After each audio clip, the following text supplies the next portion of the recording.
Hey everyone, MilkMan234 here, and welcome to another episode of Forgotten Media, where I dig up some stuff you may or may not have heard of.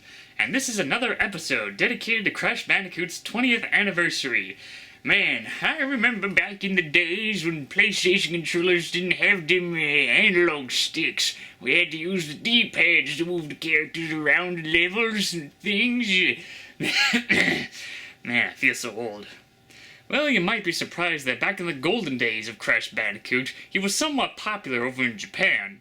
Yeah, they pretty much got every Crash Bandicoot game ever made ported over there, except for Titan and Mutants, so they were the lucky ones. There was a lot of crazy advertisements for the Crash games that even inspired Naughty Dog to feature some of that in the games. Back when the first game was released, there were some commercials showing Crash and the gang doing a weird dance, which would later become the iconic Crash dance we all know and love.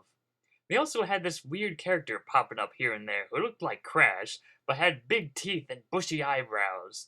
This, of course, would become Fake Crash, or Trash Bandicoot as Naughty Dog liked to call him, and featured him in some of their games as little Easter eggs, and was even given a bit of backstory in one of the Game Boy Advance Crash games. During the hype and craze of yesteryear, there were also mangas based off of Crash Bandicoot. Yeah, not many people know that they existed because, well, they were only released in Japan, and, Japan always gets all the good stuff. Well, now is a perfect time to take a translated look at the Crash Bandicoot mangas. The mangas were called Crash Bandicoot, Dansu, Di Jump, Nadabokun, and I really can't find a proper translation for what it means. They were developed by Koro Koro Comics, produced and drawn by Kawashima Ari, and were released somewhere around 1998. I've probably butchered some names there, but oh well. There were only 2 volumes, and they are loosely based around Crash Bandicoot 2, Cortex Strikes Back. The story opens up with Crash Bandicoot feeling heartbroken, because he just found a letter from Tawna saying that she dumped him and went with Pinstripe. His sister Coco tries to convince him that he can win Tawna back by becoming stronger and irresistible, and proceeds to do some training, which doesn't do so well. Later on, he meets Cortex, who says that he has learned the error of his ways and needs Crash's help to save the world by collecting power crystals, or power stones as they're known in the manga. Unbeknownst to Crash, he needs those stones to power his new cannon that can turn everyone on the planet into his mindless slaves. So Crash begins his quest to find the Power Stones with the help of the witch doctor Aku Aku, and even Cortex helps out later on. There are a lot of things from the Japanese version of Crash that are featured in the mangas, such as the whole backstory of how Tawna left Crash in the first game and decided to go out with Pinstripe, as well as some name changes, such as Wampa Fruits simply being called apples, and Power Crystals being called Power Stones. For our cast of characters, we have Crash Bandicoot, a guy who is very lazy and enjoys napping or eating. And when it comes to adventure, he's ready for it, for the most part. One interesting thing about this version of Crash is that he can speak fluent English, instead of mostly being a mute. It's just like with the Legend of Zelda mangas that features Link with the power of speech. Aku Aku is a mentor to Crash and the guardian of the islands. He helps Crash on his mission by collecting the Power Stones even when he has to put up with Crash's shenanigans. And then we have Dr. Cortex, a mad scientist who wants to take over the world and tricks Crash into collecting crystals, along with his assistant Dr. Engine helping him out. He later helps Crash in finding the crystals, and why is that? Well, he gets so bored of waiting that he's like, screw this, I'll get them myself. There are also other characters that are very minor and are mostly based off of enemies from Crash 2.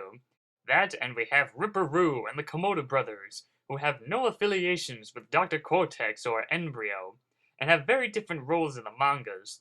Ripper Roo is a smart scientist who does research and then later goes insane when Crash tries to help him out, while the Komodo brothers are just random treasure hunters looking for treasure. There were only 2 volumes, each having 7 chapters involving Crash collecting the Power Stones.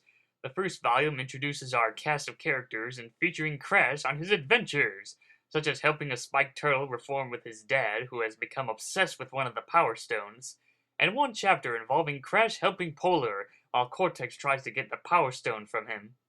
The second volume is when Cortex becomes part of the main cast instead of popping up here and there in the first volume. And the stories in the second volume become more wackier, like how 1 chapter has Crash suffer from amnesia and that he thinks he's a baby, One story involves Crash and Aku Aku splitting up after getting themselves into a huge argument, and one of my favorite chapters in Volume 2 involves Crash and Aku Aku meet the Komodo brothers. It's still interesting seeing Cortex hang around with Crash and quote-unquote helping him get the Power Stones.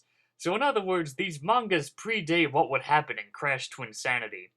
The art style is very cartoonish, with a lot of manga-style expressions, since that's what they would normally do with the cover art for the Crash games, by making them look more cartoony when they ported them over in Japan. The humor to these mangas are very wacky and sometimes disturbing, as well as some cursing here and there, at least from the translated pages that I found. There was going to be a third volume in the series, but that ended up being cancelled, and so the mangas ended when Volume 2 was finished. Nowadays, the mangas are hard to find and very expensive, so you're probably better off just finding scans of the pages on the internet that are fully translated in English.